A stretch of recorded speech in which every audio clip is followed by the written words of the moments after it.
नमस्कार बंधुरा आजके रान्नाघरे आपनादेर सबाइके स्वागत जानाई। आज के आमी बांगालिर अत्यंत प्रिय एक माछेर रेसिपि आपनादेर संगे शेयर करब। सेटा हच्छे रुई पोस्त।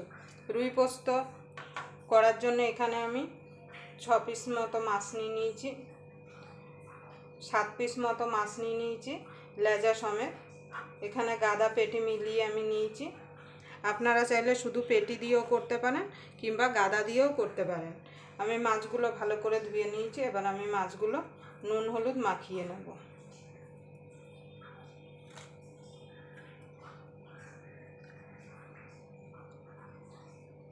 এই রুই পোস্তটা বানানো যেমন সোজা, খেতেও সেরকম কিন্তু গরম ভাতের সঙ্গে অসাধারণ লাগে। একবার অবশ্যই আপনারা বাড়িতে বানিয়ে নেবেন।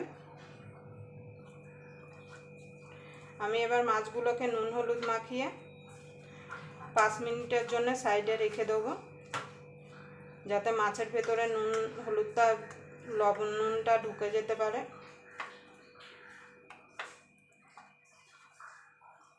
আপনারা প্রথম থেকে শেষ পর্যন্ত ভিডিওটা দেখবেন, আশা করি আপনাদের ভালো লাগবে।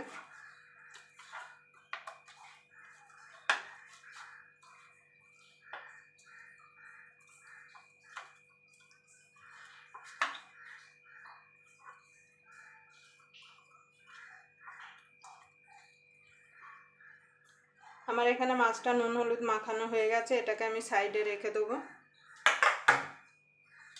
এখানে আগের থেকে আমি একটু পোস্ত ভিজিয়ে রেখেছি। পোস্তটা কিন্তু একটু বেশি লাগবে।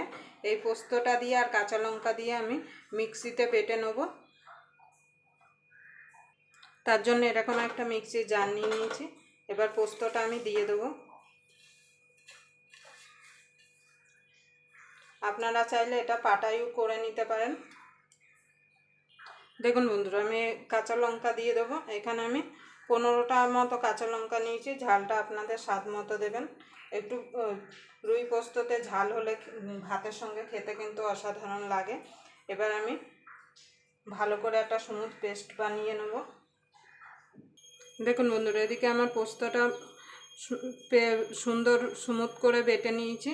আর এদিকে আমি মাছ ভাজার জন্য গ্যাসে কড়াই বসিয়ে দিয়েছি। কড়াইটা গরম হয়ে গেছে। এবার আমি তেল দিয়ে দেব।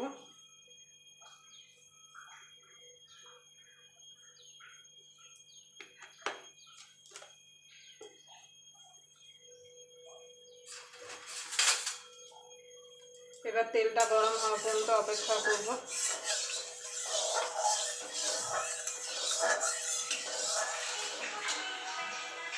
দেখুন বন্ধুরা, তেলগুলো গরম হয়ে গেছে। এবার আমি মাছগুলো একটা একটা করে দিয়ে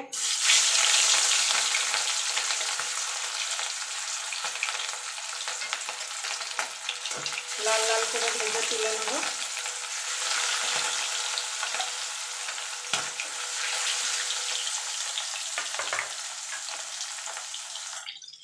দেখুন বন্ধুরা, মাছগুলো ভাজা হয়ে গেছে। আমি এবার তুলে নেব। এইভাবে বাকি মাছগুলো আমি ভেজে তুলে নেব। আর মাছ আপনারা ঝোলে দেওয়ার মাছ বেশি ভাজবেন না, তাহলে কিন্তু একটু কম করে ভেজে নেবেন। এবার এইভাবে আমি বাকি মাছগুলো ভেজে তুলে নেব। দেখুন বন্ধুরা, মাছগুলো ভাজা হয়ে গেছে। এবার আমি মাছগুলোকে তুলে নেব।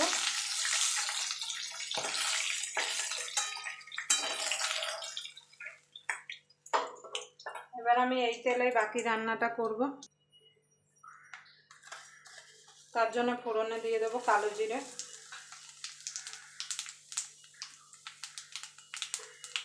কালো জিরেটা একটুখানি ভাজা ভাজা করে নেব, যাতে ফোড়ন থেকে সুন্দর একটা গন্ধ বেরিয়ে আসে। এখানে মিডিয়াম সাইজের একটা পেঁয়াজ কুচিয়ে রেখেছিলাম, সেটা দিয়ে দেবো।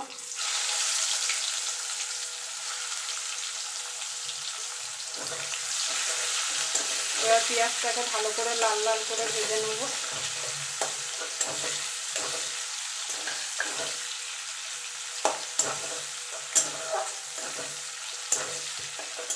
যদি এই রুই পোস্ত রেসিপিটা আপনাদের ভালো লেগে থাকে তাহলে অবশ্যই একটা লাইক করবেন, কমেন্ট করবেন, শেয়ার করবেন।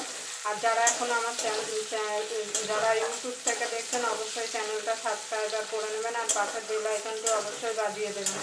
আর যারা ফেসবুক থেকে দেখছেন পেজটাকে ফলো করে দেবেন আর একটা লাইক করে দেবেন।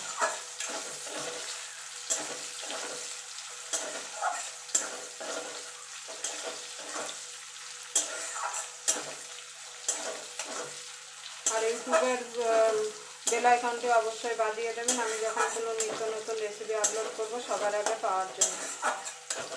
তো চলুন আমি পেঁয়াজটা ভালো করে লাল লাল করে ভেজে নিই।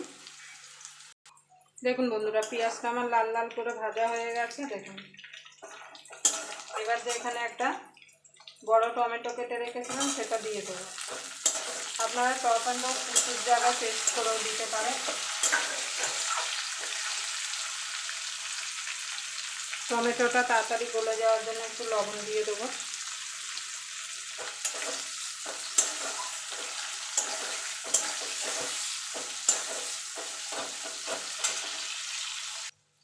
দেখুন বন্ধুরা, টমেটোটা গলে গেছে। এবার সামান্য একটুখানি হলুদ দিয়ে দেবো। এই রঙের জন্য আপনারা চাইলে হলুদটা নাও দিতে পারেন। এবার ভালো করে মিশিয়ে নেব। এখানে যে পোস্তটা বেটে রেখেছিলাম সেটা দিয়ে দেবো।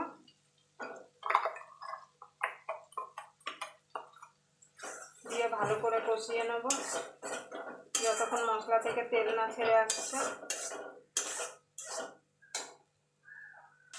দেখুন বন্ধুরা, মশলা থেকে তেল ছেড়ে এসছে, তার মানে আমার মশলাটা কষানো হয়ে গেছে। এবার মিক্সির জারটা ধুয়ে আমি জল দিয়ে দেবো। আপনারা ঝোল যেমন রাখবেন সেই বুঝে এর মধ্যে জলটা অ্যাড করবেন। দেখুন বন্ধুরা, আমি ঝোল দিয়ে দিয়েছি। এবার স্বাদ মতো লবণ দিয়ে দেবো।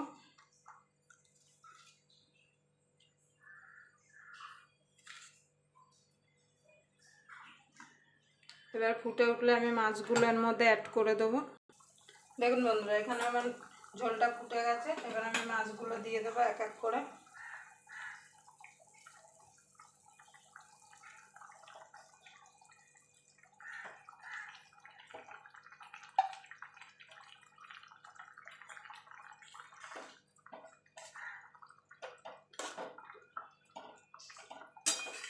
দিয়ে এবার মিনিট 4 মতো আমি ফুটিয়ে নেব।